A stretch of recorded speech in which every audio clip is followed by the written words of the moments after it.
이어서 다음 종목으로 넘어가 보겠습니다. 다음 종목은 포스코 DX입니다. 포스코 DX 36,350원 매수가 말씀해 주셨고요. 비중은 20% 말씀해 주셨습니다. 이 포스코 DX 스마트 팩토리 관련된 기업인데 이 지난주 큰 폭으로 오르는 모습 보였고요. 오늘은 3%대 현재 하락을 하고 있습니다. 점가님과 포스코 DX 자세히 이야기 나눠보도록 하겠습니다. 점가님, 네. 이 스마트 팩토리 로봇 쪽으로 요즘 수급 들어오면서 포스코 DX 많이 오르는 모습 보였는데 36,350원 현재 수익권이십니다. 어떻게 보시나요?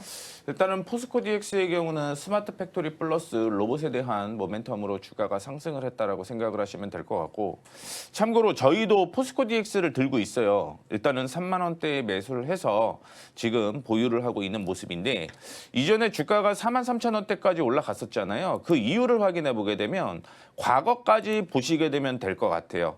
이전에 4만 원 전후가 지지와 저항이 공존을 했다라고 생각을 하시면 될 것 같아요. 그 때문에 최근에 상승을 했다가 조정을 받는 모습인데, 제가 로봇주에서 유일하게 실적이 나오는 종목들이 몇 개가 있다라고 얘기를 했는데 그 중에 하나가 포스코 DX라고 생각을 하시면 될 것 같습니다.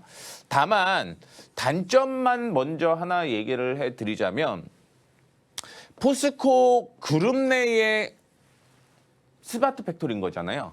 그래서 그룹사 매출이 전체적인 거라는 걸 얘기를 해드리도록 하겠고, 이외에는 단점이 없어요.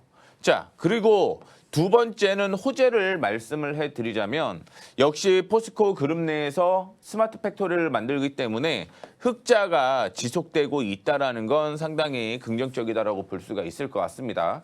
2026년의 실적도 역시 긍정적으로 나올 가능성이 있다라고 생각을 하고 있고, 좀 중장기적으로 우리 한번 보면 좋을 것 같아요. 중장기적으로 봤을 때 이전에 저항으로 형성이 되었었던 가격이 6만 한 2천 원 정도 되는 거예요.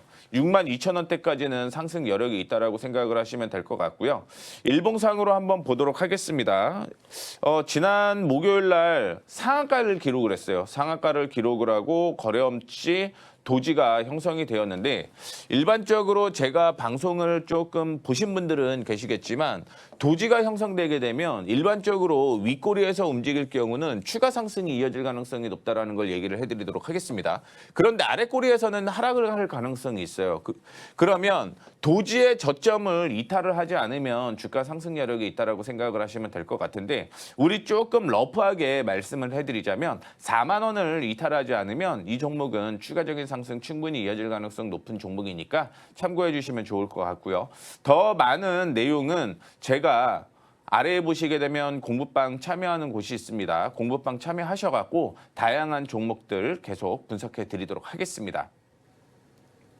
네, 이렇게 포스코 DX 상담 이야기 해봤고요. 오늘 마지막 종목으로 넘어가 보도록 하겠습니다. 마지막 종목은 레인보우 로보틱스고요. 레인보우 로보틱스 48만 7천 원, 그리고 비중은 10% 말씀해 주셨습니다. 이 레인보우 로보틱스, 삼성전자가 최대 주주로 있는 로봇 관련 회사인데 연일 로봇주들 급등하는 모습 보였습니다.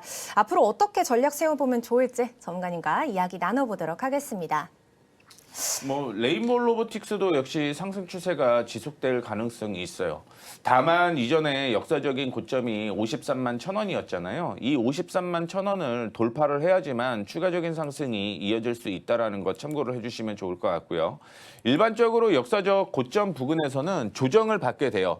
그리고 우리는 항상 지지선 저항선이라고 생각을 하겠지만 구간으로 표시를 하는 게 상당히 좋다라는 걸 말씀을 해드리도록 하겠습니다.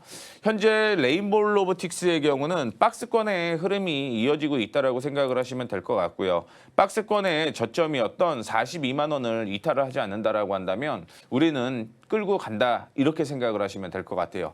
자, 들고 계시는 분들은요, 앞서 언급을 해드렸지만 3만 원을 돌파하는지의 여부를 체크를 해주시면 좋을 것 같고요. 만약에 이전에 지지였던 48만 원을 이탈을 하게 되면 이거는 42만 원에서 43만 원대까지 올 가능성이 있다라는 거 체크해 주시면 좋을 것 같습니다. 따라서 48만 원 이탈 시 절반 혹은 전체 매도하시는 게 좋을 것 같고요. 그리고 42만 5천 원에서 43만 원에서는 재매수를 해서 박스권 매매만 충분히 한다라고 하더라도 적어도 20% 이상 수익을 꾸준하게 유지를 할 수 있다라는 거 얘기를 해드리도록 하겠고, 앞서 언급을 해드렸던 53만 천 원 돌파를 하게 되면 그 다음에 지지선을 얘기를 해드리자면 51만 원으로 정해져 있습니다. 51만 원 이탈하기 전까지는 끌고 수익 극대화하시길 바라겠습니다.